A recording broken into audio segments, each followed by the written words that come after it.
आमचं हक्काचं news channel म्हणजेच विश्वविशाल न्यूज चॅनल. आजच चॅनलला लाईक करा, शेअर करा आणि सबस्क्राईब करा. कसं पाहता? मला वाटतं हा एकदम निंदनीय प्रकार आहे. खरं तर आपण बघता की हाऊसमध्ये जी प्रथा परंपरा आहे, जे कायदे कानून आहेत, त्याचं कुठचंही पालन होत नाही. आणि आज जे काही दृश्य टीव्हीवर दिसलेलं आहे, तसे जर आपले राज्यकर्ते वागायला लागले तर हे कसले आदर्श राज्यकर्ते होणार. आणि म्हणून ह्याच्यावर कारवाई होणं गरजेचं आहे आणि हाऊसमध्ये कारवाई गरजेची.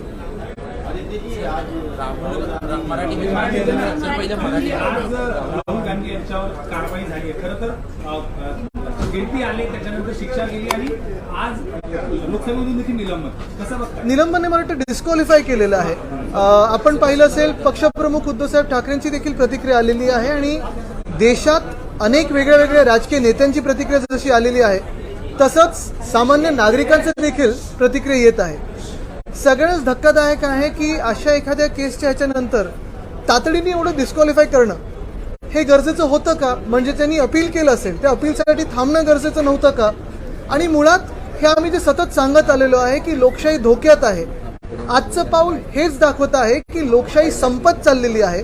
जे राहुलजी बोलत असतील किंवा आम्ही सर्व बोलत आलेलो आहोत, मग आपण देखील पत्रकार म्हणून विषय जे घेत आहात की लोकशाही आपल्या देशात धोक्यात आहे, ते प्रूव्ह करणारं आजचं हे पाऊल आहे. नाही, पण भाजपचे नेते म्हणतात की माफी मागितली असती. कन्याकुमारीपासून काश्मीरपर्यंत एक त्यांनी प्रवास केला, चांगला प्रतिसाद आला, सर्व समाजातील घटकांना जोडून घेतलं आणि अशा वेळी लोकसभेत आवाज वाढत असताना अशा पद्धतीने आवाज संपवणं, याला काही दोन्ही जोडून. बघा, ज्यांच्या मनात भीती असते आणि ज्यांना आवाज ऐकण्याची सवय नसते, अशीच लोक हे अशी पावलं उचलू शकतात आणि तेच आज पाऊल पडलेलं आहे. भाजपचे तुम्ही देखील सामील झाला होता आणि हा सगळा प्रतिसाद पाहता केवळ राजकीय सुडापोटी केलेली कारवाई वाटली.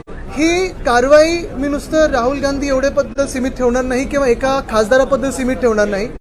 ही कारवाई एवढंच दाखवते की आपल्या देशातली लोकशाही संपत चाललेली आहे आणि कुठेही आपल्या देशात जे सत्य बोलतात त्यांना स्कोप राहिलेला नाही. आज हे सगळ्यांसमोर आलेलं आहे. भाजपचे नेते म्हणतात की जर माफी मागितली असती तर कुठेही असा विषय झाला नसता, त्यामुळे माफी मागावी. पण काँग्रेस म्हणते आम्ही रस्त्यावरची लढाई लढायला तयार. महत्वाची गोष्ट म्हणजे सत्यासाठी लढताना माफी कोणाची मागायची आणि कशासाठी मागायची, हा एक विषय राहतोच.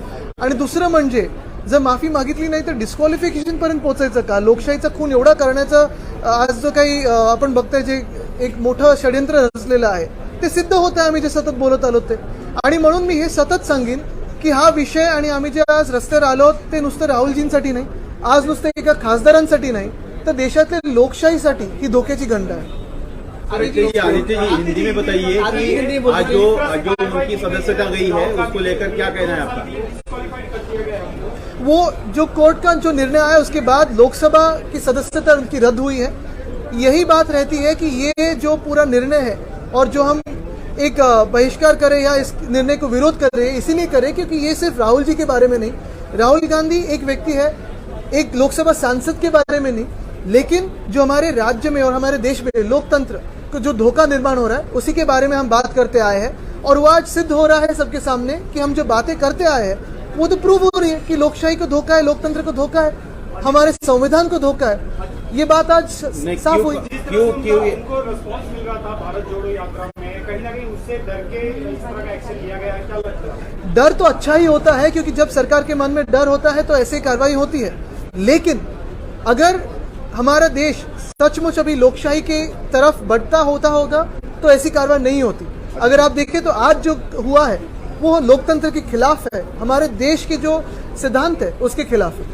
बीजेपी कह रहे कि माफी अगर मांगते अहंकारी है वो, अगर अहंकार के कारण माफी नहीं मांग रहे, माफी मांगते तो शायद सजा भी कम हो. मैं बात दोहराना चाहता हूं कि ये बात सिर्फ एक एमपी की नहीं, ये बात एक सांसद की नहीं, ये बात राहुल गांधी की नहीं, ये बात पूरे देश में जो सत्य बोलते हैं, सत्य के साथ खड़े रहते हैं, उसकी रही है, लोकतंत्र की रही और संविधान की रही. 2024 के इलेक्शन को देखते हुए इस प्रकार से राहुल गांधी को क्या रोका जा रहा है, ये ऐसे संकेत? उनको अंदर भी बोलने का मौका नहीं था, बाहर भी बोलने का जो मौका था तब डिस्क्वालीफाई किया गया है. और अगर आप देखें तो हम भी यहाँ भी यही बात कहना चाहते हैं कि सत्य के साथ जो खड़े रहते हैं उसकी आवाज दबाई जा रही है. और ये सिर्फ राजनेताओं की नहीं, पत्रकारों की भी होने लगी है. आदित्य जी, कांग्रेस इसको लेकर रास्ते पर उतरेगी, क्या शिवसेना भी शामिल होगी? सबसे अहम बात यही रहती है, जैसे मैंने कहा कि कांग्रेस हो, राष्ट्रवादी कांग्रेस हो, हम हो, महाविकास आघाड़ी यहाँ है, लेकिन पूरे देश में जो भी व्यक्ति सत्य के साथ खड़ा रहना चाहता है, सत्य के लिए लड़ना चाहता है, ये सबके लिए बात समझना जरूरी है कि आज हमारे देश में लोकतंत्र और संविधान को धोखा निर्माण हुआ है, सत्यमेव जयते को धोखा निर्माण हो रहा है, और इसी के लिए मुझे लगता है सभी ने लड़ना जरूरी है। आदि जी, राहुल गांधी भी जो क्रिमिनल डिफेमेशन केस था, नॉट अ सिविल वाला, उसमें पहले ये था कि कोई भी अगर उनको सजा सकती है तो उनकी संस्था पे खतरा था।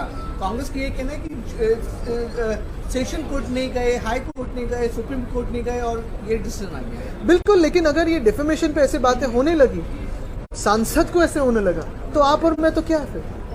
आपको लगता है कि जल्दबाजी हो गई इसमें थोड़ा सा, क्योंकि उनको जल्दबाजी नहीं, ये तो प्लान है कि लोकशाही लोकतंत्र को खत्म करने का जो प्लान है वो आज सिद्ध हो रहा है। धन्यवाद। तुमचं आमचं हक्काचं न्यूज चॅनल म्हणजेच विश्व विशाल न्यूज चॅनल. आजच चॅनलला लाईक करा, शेअर करा आणि सबस्क्राईब करा.